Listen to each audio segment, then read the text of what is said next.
Bonjour pèlerins, nous sommes dans la paroisse de Saint-Lès-Metz de Burgos. C'est un moine venu de France qui est notre sainte patrie. Il est venu appeler pour restaurer la ville et parmi les choses qu'il a faites, il y avait une auberge de pèlerins qui s'appelait alors les hôpitaux. Et dans cet hôpital, il avait l'intention de donner non seulement un accueil physique, mais aussi spirituel. Ceux d'entre vous qui ont déjà fait le chemin, vous voyez que parfois nous arrivons fatigués avec des ampoules et cet hospitalier nous accueille, non seulement nous demande notre nom, mais aussi nous accueille comme si nous étions sa famille, nous offre un verre d'eau, nous donne ce dont nous avons besoin et il soigne même les ampoules que nous portons, les bobos que nous avons. Et c'est aussi un peu le sens de faire le chemin, de se laisser aider par une autre personne, de se sentir accueilli par quelqu'un qui ne vous connaît pas, mais qui se soucie toujours de vous et qui vous aime. J'espère que vous poursuivrez votre pèlerinage à Saint-Jacques.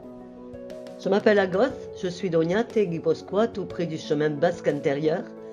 Je ne vais pas vous parler en tant qu'hospitalière, mais je vais vous parler de la première fois que j'ai fait le chemin de Saint-Jacques, en 2004. Concrètement, j'ai fait le chemin de Léon à Saint-Jacques. Je me souviens parfaitement que quand je suis arrivée à Léon, je pensais que ça allait être comme une aventure. Aller à la montagne ou quelques étapes de voyage dans les Pyrénées, mais c'est devenu quelque chose de complètement différent.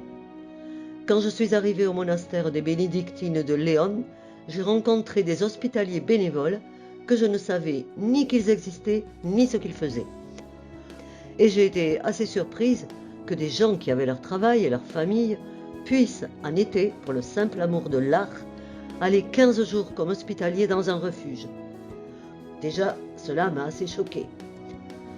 Et puis, pendant les 10 jours que j'ai fait sur le chemin, j'ai été très surprise de la façon dont vous apprenez à connaître les gens. Comment vous pouvez avoir des conversations que vous n'auriez pas autrement. Et comment il est généralement facile de trouver de l'aide au cas où vous en auriez besoin. À la fois des gens dans des villes et d'autres pèlerins. Et ça, la vérité m'a beaucoup attirée. Et c'est comme un peu d'espoir dans ce monde dans lequel nous vivons.